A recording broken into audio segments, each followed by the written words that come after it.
smuggler. Yep. All right, well, let's get into this real quick. Let's meet our players. I'll get the camera adjusted, but this is wow, I just did an update because I didn't push buttons. This is Nick. Nick's going to be your Han 1 player at the table here on the player 1 position on the left-hand side of the screen. And then across from him, our Kylo Data Vault player, looking like she's taking a mulligan. That is going to be, let's do this. There we go. That's Luna. Yep, definitely got to move those cameras a little bit. But yeah, so let's come back to, there we go. I've got the cities completely wrong because Luna is actually a local player from Houston. Drove up last night and got here. I ran to outside the store. She goes, I got here at 3:30 this morning. And I was like, it's 8 a.m. and you're standing here ready to play. Okay. Like, Commitment. Drive. Yeah, true commitment. That is commitment. You're not wrong. You're not wrong. Absolutely. Now, this matchup, over the last couple weeks, I think Kylo has actually been winning at a good rate into this matchup, but we actually saw this particular matchup in the finals at the Mesa Sector Qualifier, and John Morris was able to storm his way to victory pretty quickly with just a suite of faith in your friends. So if you can push early on the board, if you're Han 1 yellow, go wide, get the faith in your friends start, put as many units in play as possible. It can really be hard for Kylo to recover. And look at this. We're going to start game 1 in this Planetary Qualifier. Nick's going to play faith in your friends. Yeah, this is definitely one of the better plays that these Han decks can kick off with. It's the kind of thing that we saw Cody taking advantage of last weekend in Lubbock as well. I'm sorry, in Austin. Yeah. Yeah, that's absolutely right. We are going to see the disclose here. And 2 spy tokens created. See the Han pilot, spare the target, and the Millennium Falcon in hand being revealed.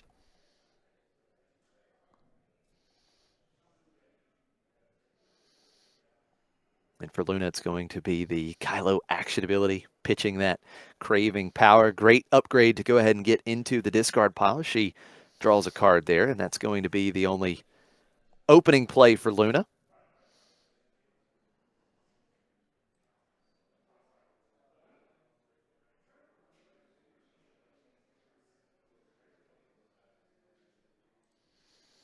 Luna with the initiative staring down the 2 spy tokens, those Bothan spy tokens that were given out.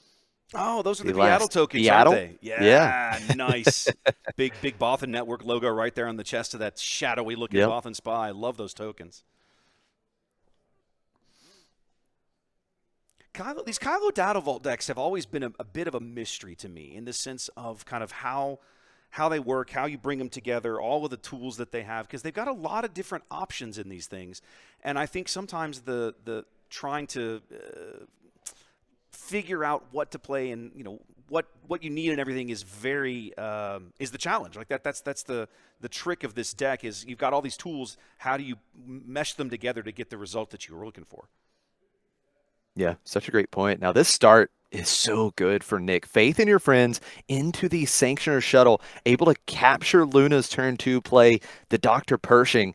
Now Luna is able to draw more cards. We've got Legal Authority that was pitched last turn now, another copy of Craving Power. But this board presence early for Nick, this is extremely threatening. Going to come in with a resupply there. Yeah, Luna hoping to get the Kylo flip online a little bit earlier. 8 damage already on Luna's base between the spy tokens and the Sanctioner shuttle.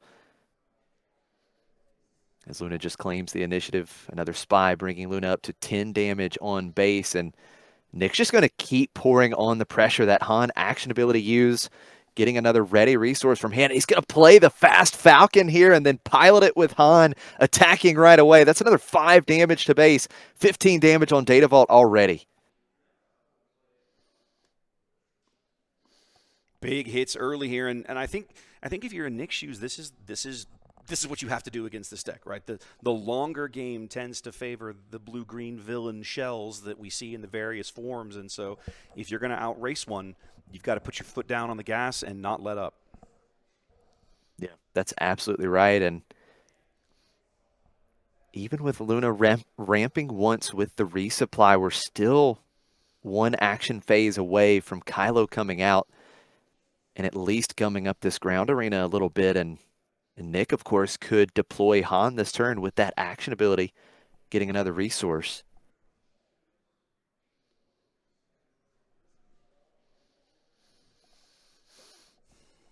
Luna on the button here, trying to figure out how to navigate this mess. Not quite to the halfway mark of the base, but looking good. What did we go with? I'm sorry, there was a vigilance there, I think. Beautiful copy of Vigilance defeating the Sanctioner shuttle and healing 5 from base. So Dr. Pershing coming back over to Luna's side, but that 5 damage put right back on with the piloted Millennium Falcon, 15 damage on Data Vault. Man, I gotta say, if you're in Nick's shoes right now, you got to be feeling really good, just because you've almost got just run of the board, right? You've basically been allowed to do anything you want. You just kind of execute your game plan, whatever it happens to be, and very little interference from the opponent right now. Yeah, that's absolutely right. Spy tokens have been unimpeded so far. Another 4 damage from the spy tokens. Now it's Bodhi Rook being played from Nick. We'll take a look at Luna's hand and can discard a non-unit card from it. And of course, in these blue-green villainy decks, there's generally going to be some good options. Yeah. It's like Hyperspace Disaster, Condemn, and No Glory only results to choose from here. I also see the Champion of Mortis. Yep. Refresh my memory. Bodhi, I got to put it up again. Bodhi Rook is a non-unit card you're allowed to discard, right? Yeah, that's correct. Non-unit. Okay, good.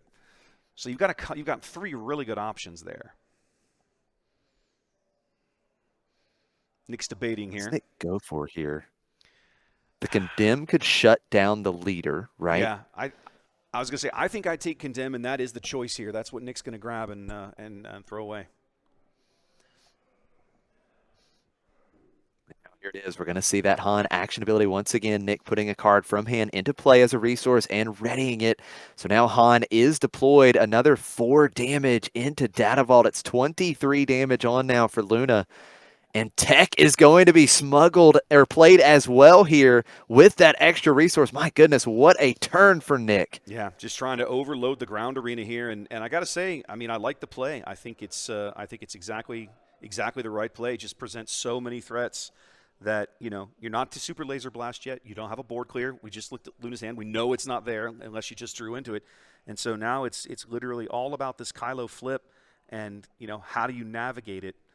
What can you do, right? What are your tools in the discard pile? We know we've seen the Craving Power, the Condemn, the Legal Authority, and I think there was one. I know there's one more upgrade over there that we haven't seen yet. But we saw it. I just don't remember what it was.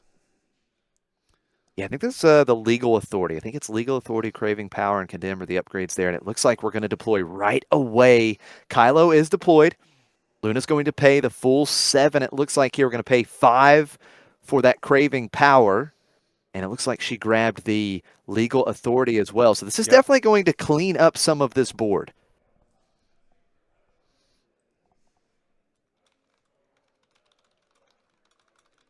So Craving Power will give Kylo +2/+2. And that Wind Plate ability, 7 power now for Kylo. So 7 damage dealt to the Han leader unit. Taking out Nick's leader and Legal Authority able to capture the piloted Falcon. So this is a huge tempo play for Luna right out of the gate on this action phase. Yeah, definitely pulling the Falcon out was the right play as well, right? Because you're able to ditch, 2 cards. You pull the Falcon and then lose the upgrades. Even if she frees the Falcon, even if Nick's able to get that Falcon back, you don't get the pilot back as well. And you took out the biggest threat in the ground arena. Yeah, the biggest threat in the ground arena, the only threat in space. And now this is kind of a little bit of a predicament for Nick because that Kylo has 9 HP thanks to the Legal Authority being put on as well. So this is a massive sentinel in the ground arena that Nick has to deal with. Yep. Luna goes straight to Tech, get him off the board as well. Don't want that hand extension to benefit Nick here before it becomes a problem. Yeah, such a good point. Tech is so resourceful. Turns all your resources into essentially your hand, giving them smuggle with an additional cost of 2 resources. Now Nick, 4 damage on Kylo now. Nick has enough power in the ground arena to get rid of Kylo this turn. he's going to do it with a surprise strike here in the ground arena and only lose the spy on the way. Yeah, so he was able to clear out the big Sentinel. That's very important for Nick. Kylo leader unit defeated, and that Millennium Falcon coming back. This is that one card, right, that Yeah, comes in ready even from being captured or yeah. rescued after it It's was captured. So good. it's such a weird mechanic. It's the only card in the game that has this weird mechanic to it, but it does happen that way.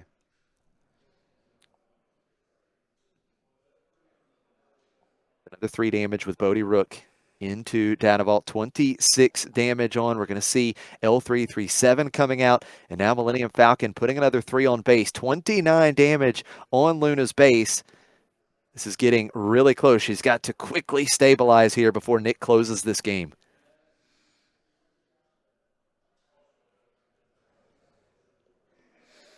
Han 1 doing exactly what it has to do in this matchup. You know, like we said earlier in the stream, you put your foot on the gas, don't let up. A pump on any of these units in play would finish the game in one action. So ideally, Luna probably wants to deal with multiple units in one action here if she can. And it looks like it's just going to be the Pershing action ability once again, drawing another card. Yeah, I assume Nick had a And there it blaster in is. the row, and he does. Yeah. Yep. Yeah. Great opening game for Nick. The faith in your friends into Sanctioner Shuttle start is just so good, even against these more control-y decks. With that Pershing able to take out the early card advantage there for Luna, and he really just never slowed up. Yep. No, Nick obviously I have no idea if he's a veteran of this matchup, but clearly knowing what he needed to do to navigate it, executing well, and you almost get the sense, you know, one of the things about these Kylo Data Vault decks, at least the list that I've seen, they do have some early kind of unit plays there where they have some options, some things they can do to try to mess around with the opponent, disrupt what you're doing. Maybe it's a cheap Sentinel in the ground arena or even an early power of the dark side. But Luna didn't come up with any of those tools in that particular match or that particular game, excuse me. And Nick just racing out to a huge lead and basically running away with game one. Yeah. It's exactly what we saw in the finals of the Mesa Sector Qualifier. Just get that early face start, push the board as wide as you can early, and it just is so difficult for Kylo to stabilize. Now, one of the big stabilizing plays is being able to get the Supreme Leader Snoke into the discard pile off of the Kylo action ability, and then playing that on the 6 resource turn with Palpatine's return, because obviously that's huge tempo right there, giving all of the Han 1 yellow deck, it's non-leader units -2/-2. So that's one of the big plays that Luna can go for, but unfortunately she did not see that in game one. Yep. Chat talking about how Nick has practiced this matchup and it's a much tougher game without faith in your friends. I think it is. I really do think that in Nick's shoes, I'm probably going for almost a hard mulligan looking for that card in the early going. And if I come up with it, then, you know, I'm probably knowing that my opponent is very likely to have a slower start than me almost regardless of what they're drawing, that I just take that hand and find a way to navigate it, whatever else is in it. But that's the card you want, I think, in this matchup to open the game. I could not agree more. I think when you're able to put 2 units in play on turn 1, that's so crucial because it nullifies that turn 2 power of the dark side, right? And now, even if they do have something like a power, you still have a threat on the board, and then you're going to extend again the next turn. So, yeah, faith in your friends has to be the card you're looking for every single game in this matchup. I mean, you put 2, they're effectively like, you have to think of them as like 2/2 units because chances are you're not going to have an early game drop that you can, a turn 1 drop, let's say, that you can smash into one. And that's just a lot for these blue-green villain shells to deal with. And, you know, they're great because you don't want to throw away a card like a Power of the Dark Side on a spy token. That feels like a horrible play. I mean, absolutely. At the same time, in a matchup like this, it might be the right play. Again, this is not a matchup that I'm familiar with or have played myself, so I won't pretend that I know the kind of right way to navigate it from Luna's side of the table. But I mean, if I'm in Nick's shoes and they're playing Power the Dark Side and I'm throwing away a token unit, I'm doing that with a Yeah. smile on my face.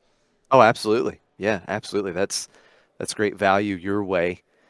And generally, these Kylo decks are not running cheap units that can trade effectively or take out these little spies effectively, because I think generally speaking, these Kylo decks are just running Dr. Pershing as the only turn one unit.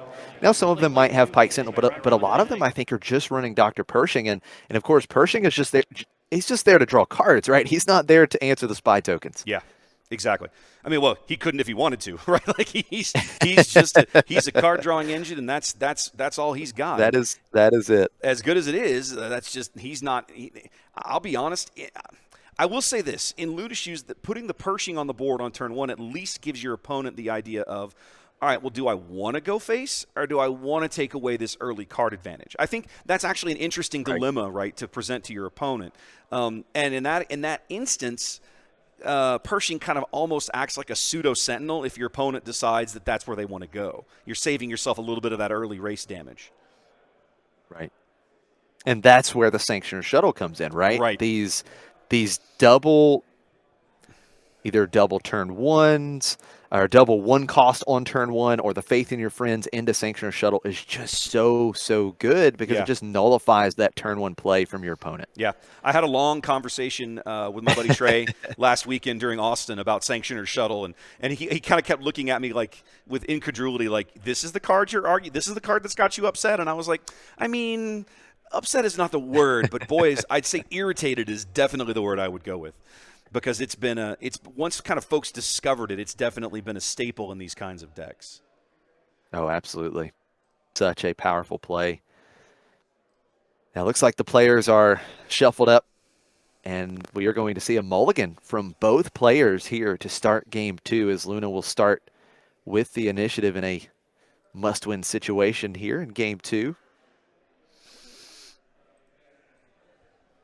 Yeah, you really want to. I mean, if I'm Luna, I don't know the deck list, and that's the beauty of these Kylo deck lists. They pack so many different tools. Everybody comes to that deck, that list with their own flavor on it. You know, it's the toolbox of upgrades, and so it's a question of what's in there that you're looking for in the early going. I was playing again. I mentioned earlier in the stream. Luna's one of our local players was playing. I was playing Kylo Tarkentown against her earlier this week. She was playing that, and what was I playing? I forget what I was doing, but I think I narrowly lost game one. It was a longer race, which kind of favored her, and that worked out. And then in game two, she took a very different line. She was like, you know what? I'm playing all these upgrades. I'm just going to put a unit down and start laying upgrades on it and force you to have an answer for it. And so Yeah. literally I got outraced. Kylo never even deployed in game two. I don't know that the green lists really go that way. In the Tarkentown list, I think there's incentive to try that kind of a line if you think it works. But in these green lists are really built for the long game historically, and Right. so I don't really know that that's a thing that's an option that she's got available to her in this particular matchup. You've got to have a different idea. Yeah. Yeah, it is a good point. I guess if you're really desperate against maybe the early spies, you could, and again, the Sanctioner Shuttle just takes this thought away. But I was going to say you could always do something crazy like put an entrenched on your Pershing and Right. start cleaning up the ground arena. But again, that Sanctioner Shuttle, Exactly that right. would be pretty punishing. Exactly. You begin to see why I look at that card as like, you go, oh, I've got all these ideas of how I can attack or defend against this particular matchup, and the Sanctioner Shuttle just basically just invalidates so many of them. It's the same Yeah. reason that you see that card so prevalent and so popular and so impactful in the Vader yellow decks, right? The pilot Vader out of JTL, when they pair him with yellow, he's able to just make all these little tokens in space, and then, you decided you're going to race me or you're going to try to fight me in space? Nah, I'm just going to steal your stuff. Yeah. Well, looks like both players ready to go. Game two, we're going to open it up. Luna using the Kylo Ren action ability, discarding the the Jedi It's a Jedi lightsaber. lightsaber. Mm-hmm. Yeah, threw me off there. Used to seeing the heirloom in these lists, but discarding the Jedi lightsaber, drawing a card, and it's going to be Pershing on turn 1. And it's a turn 1 Bodie Rook for Nick, taking out a resupply, but there was a couple in hand for Luna. Yep.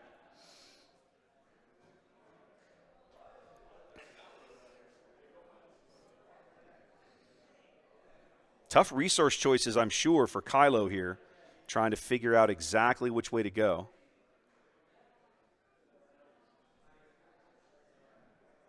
Nick was trying to find the faith in your friends and ended up not finding it here in game 2. As he does have to defeat a resource at the start of this action phase.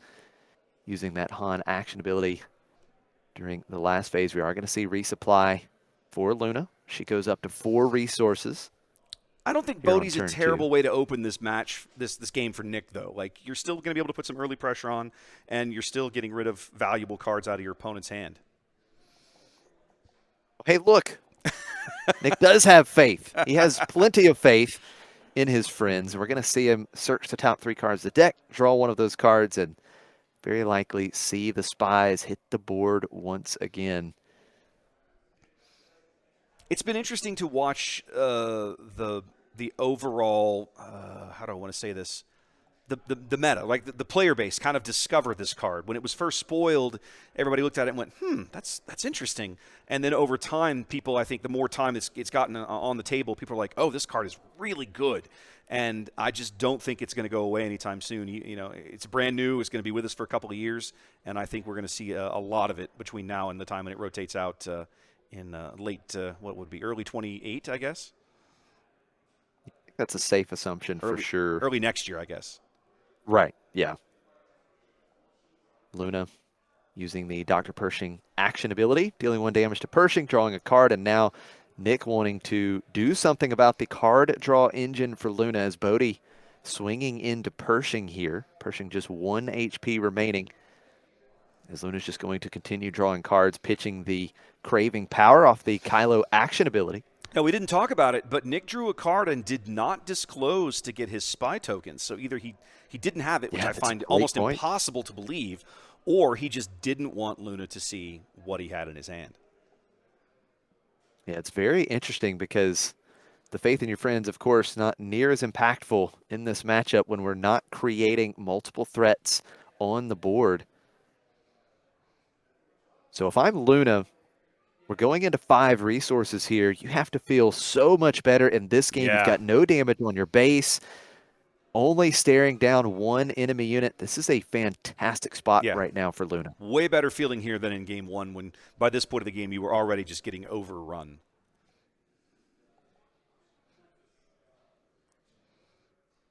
Bodie Rook does clean up Dr. Pershing, stifling the card draw for now, but Luna will discard the Supreme Leader Snoke off the Kylo. Doesn't get to draw, but there is that Snoke in the discard pile. So we talked about that a little bit earlier. We could potentially see Snoke come out as early as next turn with a Palpatine's Return. Yeah, this Kylo unit has so many neat little tricks, so many little weird things, and that Palp's Return, you know, the possible recursion out of the discard pile. When that card was first released, there were very few ways to kind of trigger it, but not anymore. Going to see Cunning being played by Nick. It looks like Luna is going to be discarding a random card. What is the discard here? It's a Vigilance. It is a Vigilance. Oh, that's a very good one.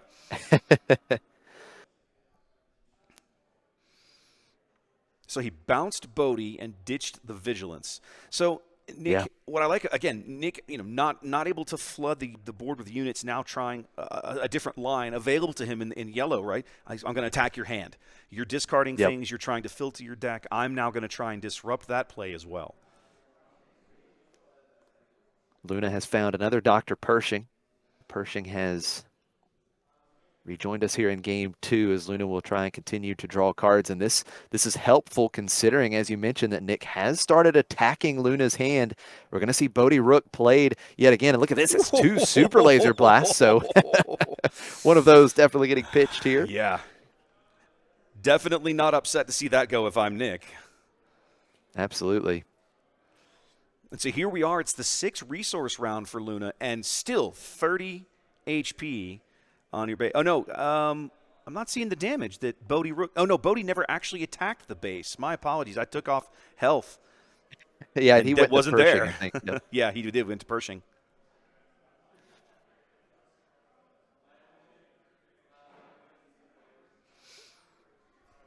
So Han, action ability. Now Han Solo, leader unit coming out. Yeah, Luna does this thing where she'll take the upgrades like and out of discard pile and pull them aside and set them aside so your opponent can always clearly see what you have access to. I really like that as a mechanical thing as an opponent. It's a really nice courtesy. There's only 2 discards in that pile right now, though. You've just got the Saber and the Craving Power. Yeah. Now, importantly, Luna does have heroism and villainy cards in the discard pile thanks to the Jedi lightsaber, so Anakin Skywalker, Champion of Mortis, will be more effective. It is going to be Han Solo leader unit going 4 to base. First damage dealt to Luna's base in this game. Another resource from the top of the deck, and Nick is going to play the Millennium Falcon. Piece of junk at enters play ready. And Nick able to deal some damage on this turn. Another 3 from the Falcon, so 7 damage on Data Vault as we get ready to go to the next turn. Now, one of the things about these Kylo decks, if you're not used to them or you haven't seen them very often, they don't necessarily feel like most decks in Star Wars Unlimited. When you hit your deploy turn, it's like great, we're going right. This is the moment. I'm flipping this guy over, and we are here. But these Kylo decks sometimes they don't do that. They wait for the right discards in the pile, depending on the matchup or the need. Like last time, there was such an immense need to have that giant brick wall sentinel in the game. But I'm betting that Luna may not actually flip Kylo this round. Yeah, certainly a good point. At the moment, the Craving Power is all that could be played initially. So we'll see what Luna decides to do here. Just a couple cards in hand. Pershing could help restore the hand a little bit. We're going to see that action ability. 1 damage to Pershing. Luna drawing a card.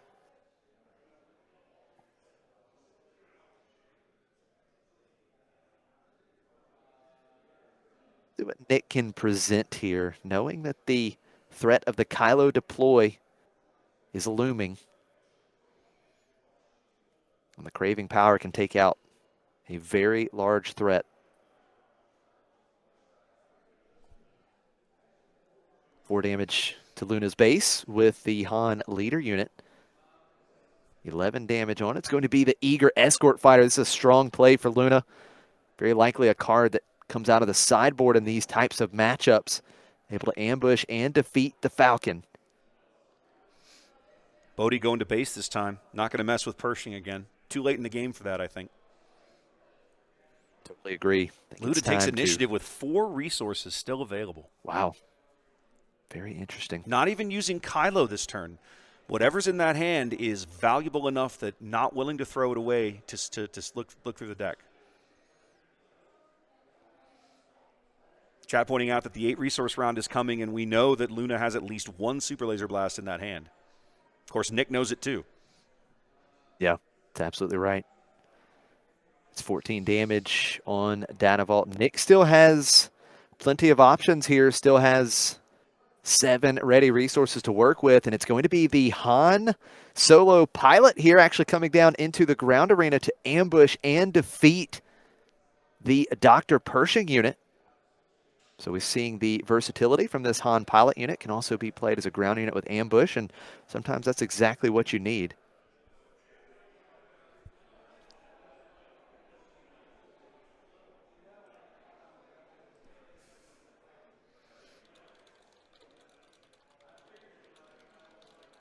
But now the question is it Super Laser Blast right away, or is this maybe Luna has a better way to stabilize before we Super Laser Blast? Again, we know that Kylo has yet to be deployed, and that Craving Power still lurking in the discard pile. Yep. It is going to be Super Laser Blast right out of the gate, cleaning up the board. Just getting it done. Now, Nick had an advantage here that you don't always have going into a blast turn, which is you knew this was coming, right? And so he didn't necessarily have to overcommit, over deploy, had some units saved up in his hand, like that Bodhi, and able to clear out the entrenched. Yeah, strong follow-up. Once again, attacking Luna's hand. Luna just has not had many cards to work with, and now Cunning is going to discard the other card in Luna's hand. That was a reinforcement walker, Yes, which it would have was. been very impactful. Yeah. Strong play for Nick here, just controlling Luna's hand, and Yeah. we'll see if he can now rebuild his board. I love seeing players take these double aspect cards and use kind of lesser the game text on them that doesn't get used quite as much, right? Like that discard portion of Cunning. But Yeah.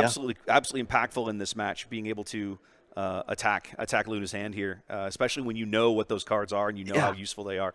But this recycling Bodhi Rook has just been a thorn, It's so good. thorn in Luna's side all game. I think Nick's played it 4 times now. Yeah, and this time that Bodhi discarding a Condemn, we do see for the first time in this match, Anakin Skywalker, champion of Mortis, coming out for Luna. Will defeat Bodhi finally. Definitely been a thorn in Luna's flesh, no doubt about it. And now Luna has the board with the champion of Mortis. And keep in mind, Kylo still has not been deployed. So I think if you're Luna, even though your hand has been drained extremely well by Nick on multiple occasions throughout this game, I think you got to feel pretty good about this spot. I think you do. I mean, you're starting to get to the point where the threats that Han can present to you that you're really concerned about start to get a little thin on the ground. And slowly, as more and more options appear in the discard pile, we see now the Legal Authority and the Entrenched sliding over there so that Nick sees them. And now, again, now you're attacking a hand that doesn't care that you're discarding upgrades, right? Just exactly like, saw him throw the heirloom lightsaber right into the discard pile. Luna doesn't care. Right. Yeah, such a good point.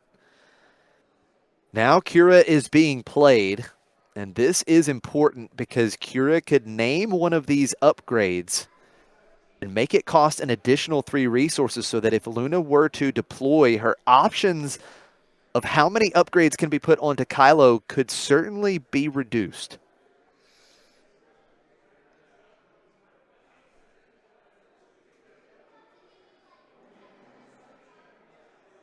Nick's debating here. Okay, so he calls Craving Power. So that's the card that Kira has called at the moment. The Craving Power would cost Luna 8 to play now.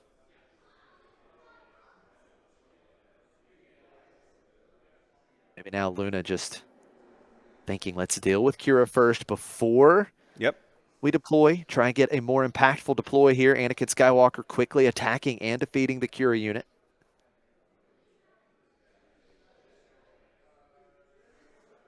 I feel like we've turned a corner here, and Luda's definitely in the driver's seat now of Game 2. It's just a question of what the timing of everything. Like, Kylo still hasn't deployed. Han has come and gone. And it's a question of, if you're Luda's chair, you've got 30 HP still to get through. How do you close this game? Like, what's your game plan? Are you waiting to find out what Han's going to do, or do you try to go on the offensive here a little bit? Well, so far it's just been Nick is in this position. He was attacking the hand, and now he's essentially just playing one unit. And Luna is constantly able to defeat the solo unit that Nick is presenting. We know that these blue-green villainy decks can do that so efficiently, these one-for-one trades. Now Tech coming out once again. And just claiming the initiative after that Tech is played. Chat saying, sharing the opinion that maybe Nick should consider just kind of scooping it up here. And I'll be honest, I think in his shoes, it's not a bad play necessarily. There's still about 20-ish minutes on the timer.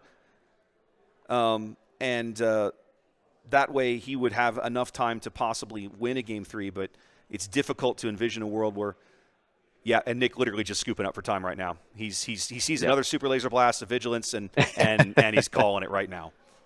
Yeah, it's just too much. I mean, inevitability was on Luna's side. There was just too much removal. I don't think Nick was going to be able to stick a board, and we still hadn't seen Kylo. No, And Kylo had the never ability to flipped. come out and be huge once again. Yep, never flipped.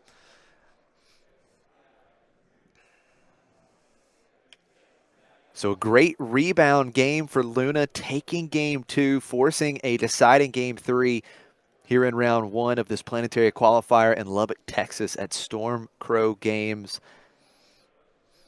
Now we will see, going into the final game, Nick could be starting with the initiative once again. The question is, do we find that early faith in your friends start? Because we saw the difference in Oh a faith in man, your friends turn 1 versus no faith in your friends on turn 1 between games 1 and 2. two totally different games. Like game 1 and game 2 don't even look remotely alike, and I think some of it, I mean, some of it, a huge chunk of it has to do with that early faith in your friends.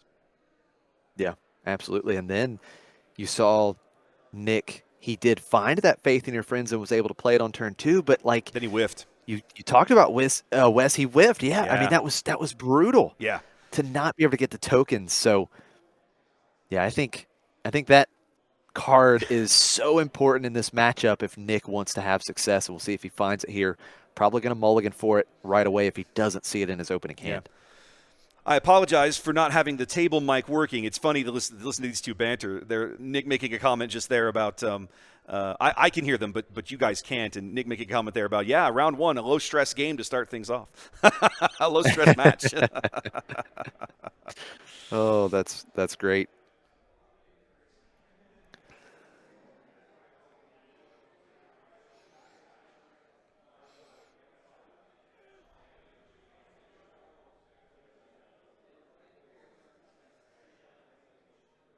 Is there anything else in particular, Wes, that you might be looking for from Nick outside of faith in your friends to help I mean, change or turn the tide a little bit from game 2?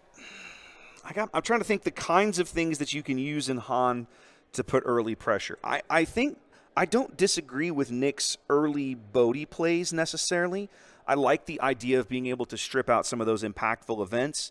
The trick is, sometimes you'll catch Kylo with a handful of upgrades, and you're throwing discard stuff in the discard pile. You're kind of playing into his game at that point, right? There's a reason this Kylo leader was so popular at Galactics last year when Force Throw was running around everywhere, because it was like, oh, you're going to make me discard cards? Well, I'll just play a leader that can play stuff out of my discard pile. So I think opening with a Fast Falcon is not a terrible play. If you can draw one of those early, if you say you don't come up with the faith in your friends.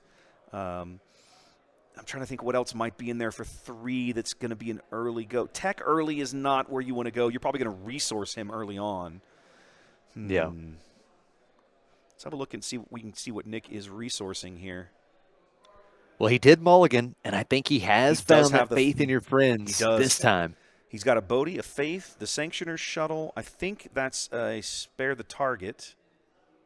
It might be a Kira. I'm not sure exactly. All right, so here we go.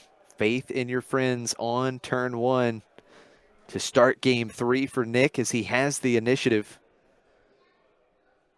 And this time around, I do believe he will meet the disclose requirements. 3 cunning, 2 heroism aspect icons is what he's looking for. He has met those requirements, and we've got 2 spy tokens here in game 3. Kira, Spark, and a Cunning. Definitely cards you're not excited to see if you're Luna, especially after getting your hand kind of attacked all game last game. Being consistent. Turn 1, Kylo action ability, discarding the heirloom lightsaber to draw a card, and Pershing coming out once again early. Now, we did see Nick have Sanctioner Shuttle in hand, but I think he resourced it in the opening hand, so unless he draws into another one, the Pershing could be safe at least to use that action ability once. I think he did as well, and I think he realized, you saw in the early game, in game 1, was it impactful? Debatable, right? So I think it's not a terrible play to just maybe take that card in your deck in this match and just be like, not the play. Yeah, and this time Nick really changing things up. He's going after the Pershing with that spy token, the Pershing action ability, 1 damage to Pershing, so just 2 HP remaining. And now we're going to see Bodhi Rook coming down. So Once again, Nick finding an early Bodhi Rook will be able to strip one of these non-unit cards from Luna's hand, and it looks Yeah. like we're looking at a Super Laser Blast and a Power of the Dark Side. Yep. Eager Escort Fighter, Sly Moore, and Anakin Skywalker, Champion of Mortis to round things out. Nick discards the SLB.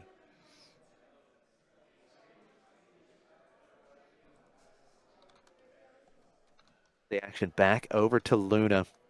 Going to play Power of the Dark Side. The exhausted spy token is the unit that is defeated. The ready spy token will clean up the Dr. Pershing unit. And even though Nick hasn't done any damage, you've got to feel pretty good. You've attacked the hand once again, and you've cleared out that Pershing, with Pershing only getting one card for Luna, just replacing itself. Yeah, definitely a little bit of interesting tack from this is so far, I'd say, kind of a mixture of what we've seen Nick do in Game 1 and Game 2. And in Game 1, it was just we're going to the face, base all the time. And here in Game 2, a much more in Game 2 it was more of we're going to attack your hand just because of what he drew into. And here we're seeing kind of a melding of those two strategies. He hasn't really attacked the base yet. He's trying to control the amount of draw that he's dealing with. Now Luna starts this action phase with Sly Moore, so these units on Nick's side of the board will get -2 power while attacking Luna's base this phase. So going to mitigate some possible damage that was coming through, and it's going to be Kira coming out as Nick once again takes a look at Luna's hand. We'll see what he names. He names Sly Moore right there, so the second Sly will be expensive. Yeah, 7 cost Sly Moore, while Kira playing her part is on the board for Nick. I'll be honest, if I'm Nick, I might consider taking this spy token and just throwing it into Sly to get 2 damage. Okay, he's going to do it with Bodhi here. And then pass out. So the Bothan spy taking the round off. Yeah, leaving Sly Moore with just 3 HP remaining. Bodhi Rook just 1 HP remaining. Luna with the initiative here. Has not ramped in this game. Both players at 5 resources currently.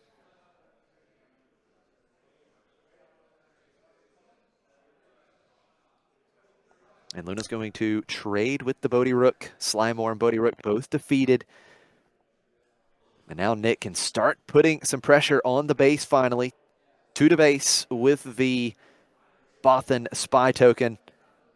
And it is a second heirloom lightsaber discarded off the Kylo action ability, as Luna will draw another card.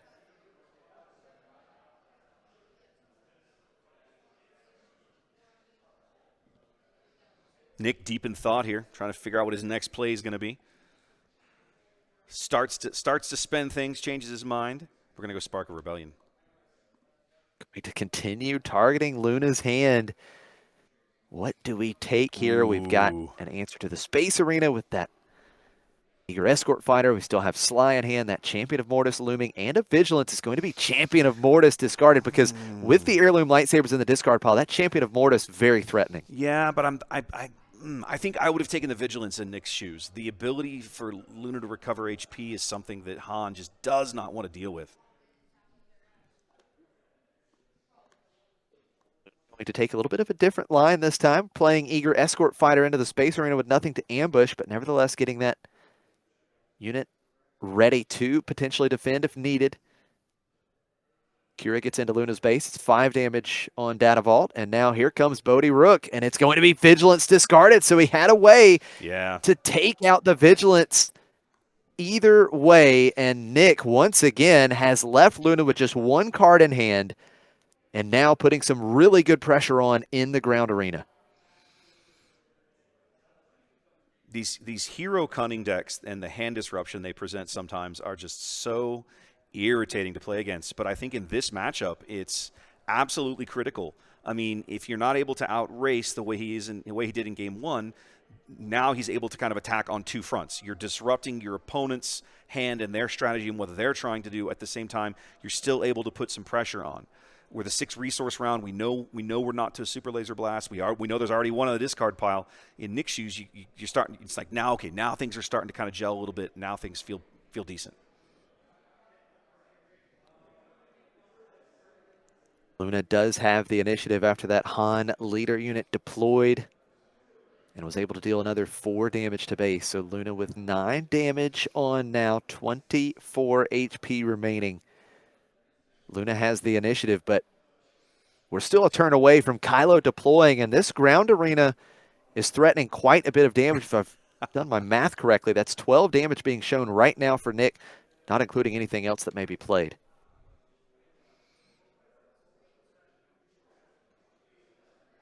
We're going to start things out with Darth Vader, Twilight of the Apprentice.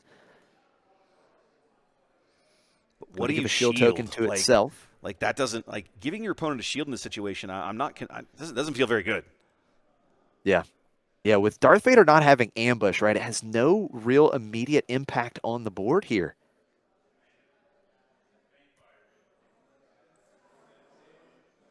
So a shield token given to Kira as well. So if we get into the next action phase and Darth Vader can attack, that Kira with the shield token would be defeated.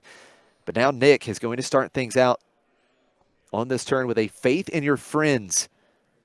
Getting a card. Let's see if he has the disclose requirements. He does. He is going to disclose the 3 cunning and 2 heroism aspect icons. 2 more spies being created, and now this ground arena just continuing to look very dangerous.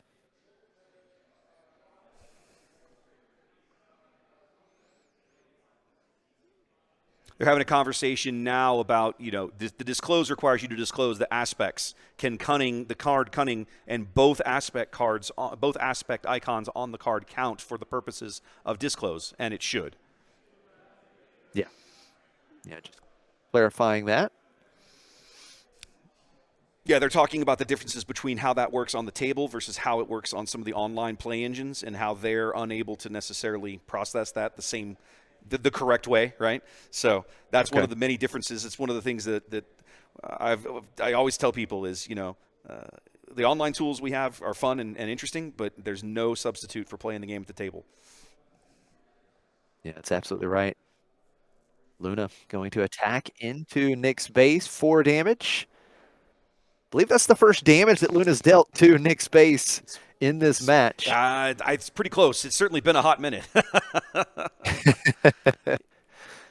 There might have been some in game 1. I don't remember anymore. Yeah, not quite sure. Might be, though. I know that Nick scooped with 0 damage on base in game 2. The spy token coming in. We're going to swing for a lot of damage here. The hotshot blaster being smuggled out onto Han. That's 6. 3 with Bodhi Rook, 3 with Kira, 2 from the spy token. 14 damage in total being dealt. A massive turn here for Nick. Yeah, tons, just pouring it on here. I think now we're sort of in similar territory as where we were in game 1, where, Luna's going into Kylo's flip turn and is probably going to be, I want to say pressured into it, but I'm going to say forced into it, right? Just by default, in order to try and to stave off what's going on in the ground arena. But here's the problem.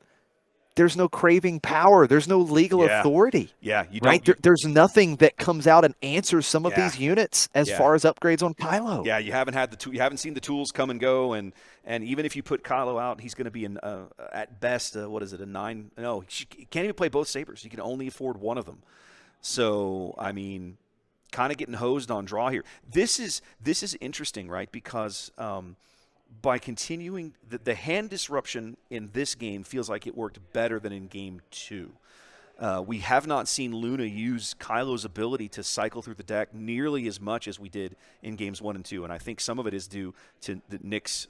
He played the Spark, he played the Cunning and the Bodhies, and has just been merciless to the cards in Luna's hand. So Kylo is going to be deployed. The heirloom lightsaber. It's going to cost 4 with the aspect penalty. Kylo will get +2/+2, and will have Restore 1, being a Force unit. So it's a 7/7 Sentinel with Restore 1. And now it's going to be Cunning. Cunning is going to exhaust both of Luna's ground units. And we are giving +4 to Kira, who has the shield token, Yeah. which means Kira Yeah. can just take out the leader. There's the fist bump, and Nick takes it in game 3, winning the match 2-1. Great start for Nick and this Han 1 yellow deck. Yeah, really kind of a back-breaking result there at the end. Game 2 coming up aces, like just playing those lines and doing really well, Luna. But man, Nick coming through there at the end and walking away with the match. Solid. Really well played by Yeah. both players. Definitely was a very strong match. Luna definitely not finding the tools that you mentioned in that final game, not getting the upgrades that she really needed to impact the board on the flip. At least with something like the Craving Power and the Legal Authority, you're able to take out 2 units with that Yeah. deploy, and instead not able to take out any, and it just gets exhausted. It just feels so bad.